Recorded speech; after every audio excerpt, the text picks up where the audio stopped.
Good morning students.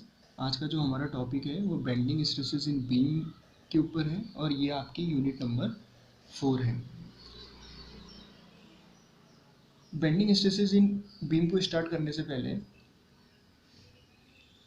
हम ये देख लेते हैं कि जो हमारा कोई स्ट्रक्चरल मेंबर होगा उस पर किस तरीके की हमारी लोडिंग हो सकती है। तो स्ट्रक्चरल मेंबर में हमारा एक्सियल फोर्स लग सकते हैं, शियर फोर्स लग सकते हैं, बेंडिंग फोर्स और बेंडिंग मोमेंट आपका इसमें प्रेजेंट हो सकता है। अब एक्सियल फोर्स क्या होता है, जैसे यहाँ पे आपने एक मेंबर देख रहे हो और ये इसकी सेंट्रोइडल एक्सिस है।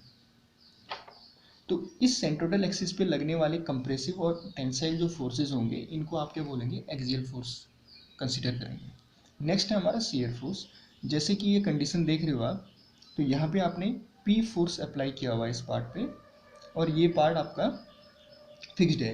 तो जैसे ही यहाँ पे आपने फोर्स अप्लाई किया तो इस फोर्स की वजह से क्या होगा, ये वाला पोर्शन डाउनवर्ड पोर्शन में आने की कोशिश करेगा और यहाँ से जो सपोर्ट रिएक्शन से आपकी अपवर्ड जाने की कोशिश करेगी, तो जिसकी वजह से क्या होगा, ये वाला इस तरीके की कंडीशन आपकी जनरेट होगी। यानी ये जो बीम है आपका ये शियर ऑफ होने की कोशिश करेगा, शियर ऑफ होने की कोशिश करेगा। नेक्स्ट है हमारा बेंडिंग फोर्स और बेंडिंग मूवमेंट। तो यहाँ जैसे कि आप देख रहे हैं इसमें हमारे पास एक बीम है, इस बीम का हमने एक पार्ट फिक्स कर रखा है और दूसरे वाले पार्ट जो हमारा फ्री पार्ट है इस पर हमने टॉर्क अप्लाई किया हुआ है। तो टॉर्क अप्लाई करने से जितना आपने यहाँ पे टॉर्क अप्लाई कर रहे हो, इस टॉर्क के कारण ये जो सपोर्ट है आपका ये एंटी क्लॉकवाइज डायरेक्शन में रिएक्शन प्रोवाइड कर रहा है, जिसकी वजह से क्या आपके यहाँ पे बेंडिंग की कंडीशन होगी। अब बात करते हैं सिंपल बेंडिंग और प्योर बेंडिंग, सरल या शुद्ध नमन। सिंपल बेंडिंग या प्योर बेंडिंग वह बेंडिंग होती है जिसमें आप बीम को इस तरीके से बीम के ऊपर लोड अप्लाई करते हो कि बीम में only bending constant bending moment present होता है और कोई भी शियर फोर्स प्रोड्यूस नहीं होता है। तो बीम की ऐसी कंडीशन को प्योर बेंडिंग की कंडीशन कहते हैं। Means if a beam is loaded in such a way that only constant bending moment is present in the beam and there is no shear force, then we can say that the beam is in pure bending. Then the beam is in the condition of pure bending. जैसे अब आप लोगों के दिमाग में एक चीज़ आ रही होगी कि ऐसा कैसे हो सकता है कि आप किसी बीम के ऊपर लोड अप्लाई कर रहे हैं और लोड अप्लाई करने के बाद जो आपका शियर फोर्स है वो जीरो हो रहा है, लेकिन कांस्टेंट बेंडिंग मोमेंट की कंडीशन हमें मिल रही है, ये ऐसा पॉसिबल है। एग्जांपल के थ्रू देखते हैं। जैसे ये हमारे पास एक बीम है, ये हमारे पास सिंपली सपोर्टेड बीम है और जब इस सिंपली सपोर्टेड बीम के ऊपर जब आप यहाँ पे मूवमेंट अप्लाई करते हैं यानी कपल अप्लाई करते हैं, यानी यहाँ पे आपने इस वाले पोर्शन पे भी आपने मूवमेंट अप्लाई किया हुआ है, ये हमारा ए पार्ट है, ये हमारा बी पार्ट है और यहाँ पे आपने मूवमेंट अप्लाई किया हुआ है, यानी ये भी हमारे पास मूवमेंट है, ये भी हमारे पास मूवमेंट है, दोनों अपोजिट डायरेक्शन के मूवमेंट मिलके यहाँ पे एक कपल जनरेट करेंगे। तो आपने क्या कर रखा है, इस बीम के ऊपर कपल अप्लाई कर रखा है। तो जब हम इसका शियर फोर्स डायग्राम बनाएंगे तो इसका जो शियर फोर्स डायग्राम होगा ये इस तरीके से आएगा, ओनली एक स्ट्रेट लाइन आएगी, और इसका जो बेंडिंग मोमेंट डायग्राम आएगा वो इस तरीके से आएगा। Shear stress diagram only straight line, but bending moment diagram इस तरीके से, इसका बेंडिंग मोमेंट डायग्राम दिखेगा आपका पॉजिटिव बेंडिंग मोमेंट डायग्राम। तो हम कह सकते हैं कि बीम की जो कंडीशन है हमारी वो प्योर बेंडिंग की कंडीशन है, बीम की जो कंडीशन हमारी प्योर बेंडिंग की कंडीशन है। नेक्स्ट एग्जांपल देखते हैं। इसमें ये आपके पास एक बीम है, ये हमने ओवरहैंगिंग बीम का एग्जांपल लिया हुआ है। यहाँ पे हमारे पास ए पॉइंट है जहाँ पे सपोर्ट है और ये बी पॉइंट है, यहाँ पे भी आपका सपोर्ट है। तो ये सपोर्ट रिएक्शन हो जाएंगे आपकी आर ए और आर बी। आपने इस पोर्शन पे लोड अप्लाई किया हुआ है डब्ल्यू और यहाँ पे भी इस पोर्शन पे लोड अप्लाई किया हुआ है डब्ल्यू, और ये डिस्टेंस आप मान लीजिए ए है और ये भी डिस्टेंस मान लीजिए आप ए है, ये भी डिस्टेंस मान लीजिए आप ए है। तो जब आप इसका ये ओवरहैंगिंग बीम की कंडीशन है। जब आप इसका शियर फोर्स डायग्राम ड्रॉ करेंगे, जब आप इसका शियर फोर्स डायग्राम ड्रॉ करेंगे तो इसका शियर फोर्स डायग्राम इस तरीके से बनेगा। ये आपके साइन कन्वेंशन के ऊपर डिपेंड करेगा कि ये वाला पोर्शन आपका बेस लाइन से नीचे बन रहा है या बेस लाइन से ऊपर ड्रॉ हो रहा है। ये साइन कन्वेंशन के ऊपर आपका डिपेंड करेगा। नेक्स्ट आपका ये इस तरीके से, ये हमारा पॉजिटिव, ये हमारा नेगेटिव, और ये हमारा है शियर फोर्स डायग्राम। तो आप इसमें देख रहे होंगे कि ये जो हमारा सी और डी वाला पार्ट है, सी से लेके ए पार्ट के बीच में हमारा शियर फोर्स प्रेजेंट है। तो हम कह सकते हैं कि सी से लेके ए के बीच में जो हमारी बीम है प्योर बेंडिंग की कंडीशन में नहीं है। इसी तरीके से बी और डी के बीच में जो हमारी बीम है वो प्योर बेंडिंग की कंडीशन में नहीं है। बीम प्योर बेंडिंग की कंडीशन में है ए और बी के बीच में। ए और बी के बीच में क्योंकि शियर फोर्स क्या है, जीरो है। तो जहाँ पे भी शियर फोर्स आपका जीरो होता है तो वहाँ पे हमारी कांस्टेंट बेंडिंग की कंडीशन होती है। लेकिन आप लोगों को एक चीज़ और ध्यान रखना है कि बेंडिंग मोमेंट भी आपका कांस्टेंट होना चाहिए। अब इसी डायग्राम का हम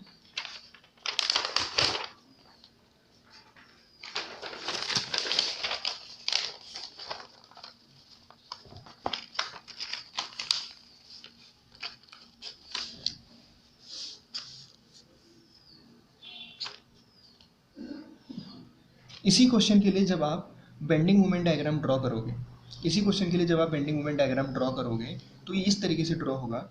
ये सी पोर्शन है आपका, ये ए पोर्शन है, ये बी पोर्शन है और ये हमारा डी पोर्शन है। तो जब आप इसके लिए शियर फोर्स डायग्राम ड्रॉ करोगे, क्योंकि यहाँ पे क्या है आपका पॉइंट लोड लगा हुआ है, क्या लगा हुआ है, पॉइंट लोड लगा हुआ है, और वो भी डाउनवर्ड है, और यहाँ पे सपोर्ट रिएक्शंस, तो इसकी वजह से जो हमारा शियर फोर्स डायग्राम बनेगा वो इस तरीके से बनेगा। और सिमिलरली ये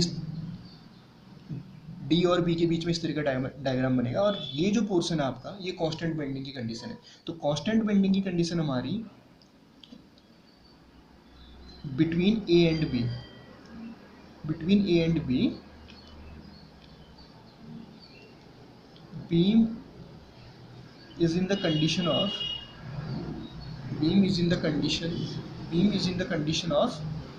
pure bending,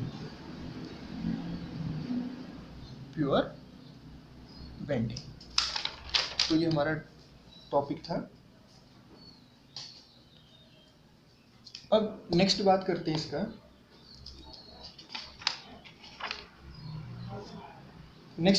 इस पे एजम्पशंस के ऊपर। ये हमारे पास इस तरीके की प्रॉब्लम है जिसे आप देख रहे होंगे।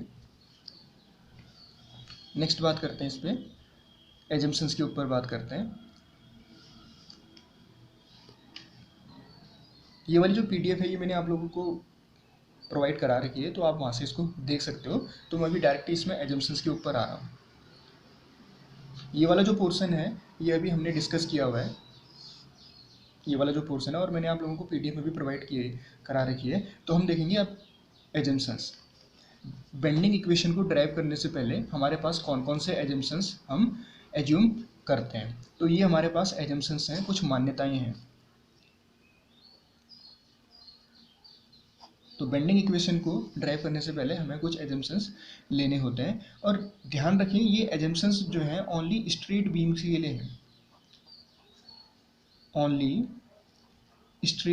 के लिए हैं, एप्लीकेबल होंगे, नॉट फॉर कर्व्ड बीम। ये आप लोगों के सिलेबस में नहीं है, आप लोगों को खाली स्ट्रेट बीम की कंडीशन में देखना है। तो इसमें पहला जो एजम्पशंस होता है, और ये इंपॉर्टेंट है, ये आपका एग्जाम में पूछा जा सकता है।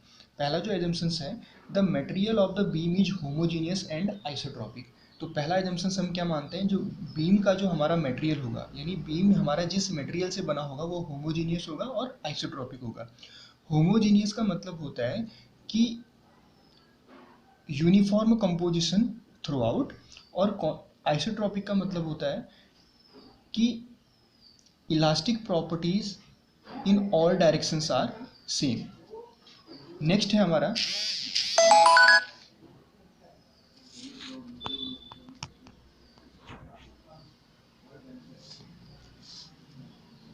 नेक्स्ट टॉपिक है हमारा, नेक्स्ट है हमारा the value of Young's modulus of elasticity is the same in tension and compression. यानी पहला एजम्पशन हमने क्या माना था, the material of the beam is homogeneous and isotropic, यानी बीम का जो मटेरियल होगा वो होमोजीनियस होगा और आइसोट्रोपिक होगा। होमोजीनियस का मतलब होता है कि सेम कंपोजिशन या uniform composition through out the beam, and isotropic का मतलब होता है कि बीम के मटेरियल की जो इलास्टिक प्रॉपर्टीज़ हैं वह सभी डायरेक्शन में क्या आपकी सेम है। नेक्स्ट है the value of Young's modulus of elasticity is the same in tension and compression. इससे पहले भी हमने कई बार न्यूमेरिकल प्रॉब्लम देखी है, जैसे स्टील के लिए हो गया, कॉपर के लिए हो गया, एल्यूमिनियम के लिए हो गया, कास्ट आयरन के लिए हो गया। तो इन सब मटेरियल के लिए अलग अलग यंग्स मॉडुलस की वैल्यू होती है, यानी जो हम ई की वैल्यू लेते हैं।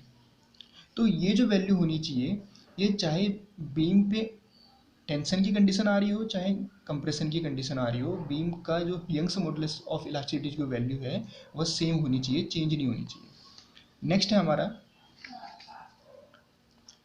The transverse section which were plane before bending remain plane after bending also.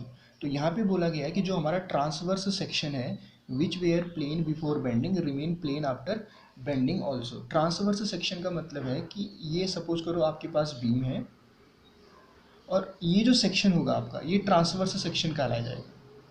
तो transverse section which were plane before bending remain plane after bending. जैसे ये हमारे पास ट्रांसवर्स सेक्शन है, ये भी हमारे पास ट्रांसवर्स सेक्शन है, ये दूसरा ट्रांसवर्स सेक्शन है, ये ट्रांसवर्स सेक्शन है। अब जब बीम आपकी कर्व्ड कंडीशन में हो सकती है, तो तब भी जब हमारे पास बीम इसकी कंडीशन में आ गई तो यहाँ पे भी आप देखोगे कि जो ट्रांसवर्स सेक्शन है वो इस तरीके से आ जाएगा आपका। नेक्स्ट हमारा the initially straight and all longitudinal fibres bend in beams is circular arcs with a common center of curvature. The beam is initially straight and all longitudinal fibers bend into circular arc with a common center of curvature.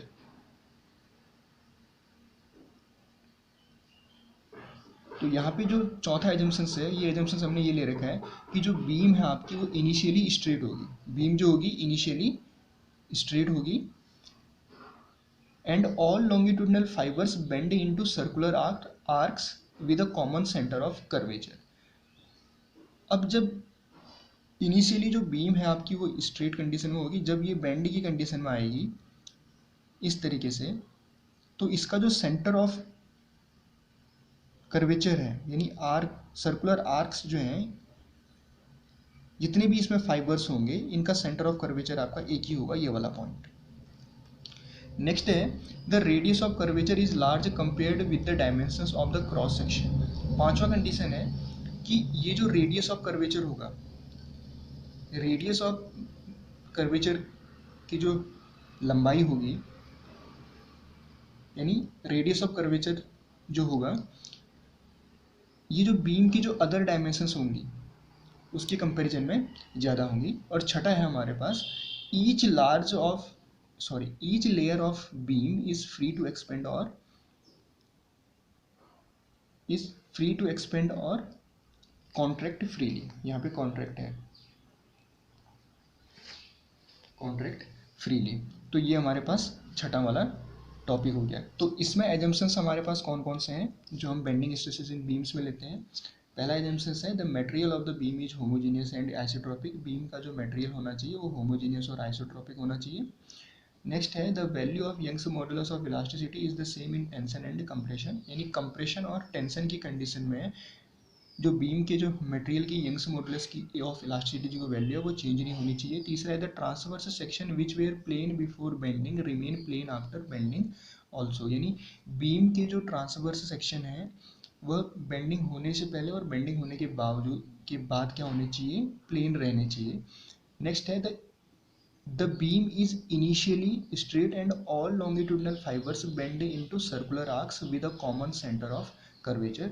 Beam जो है हमारी initially straight condition में है और जो भी इसके longitudinal fibres होंगे ये बेंड होंगे एक सर्कुलर आर्क्स के फॉर्म में with a common centre of curvature. Next है the radius of curvature is large compared with the dimensions of the cross section, यानी ये जो रेडियस ऑफ कर्वेचर है ये अदर डायमेंशंस के कंपैरिजन में लार्ज होगा। और छठा है each layer of beam is free to expand और कॉन्ट्रैक्ट फ्रीली, यानी बीम का जो आपका लेयर है प्रत्येक लेयर जो होगी वो फ्री होगी एक्सपेंड और कॉन्ट्रैक्ट होने के लिए। तो ये हमारे पास एजम्पशंस थे जो आपके इंपॉर्टेंट है और एग्जाम में इस तरीके के एजम्पशंस आपके पूछ लिए जाएंगे, तो इनको आप देख लीजिएगा।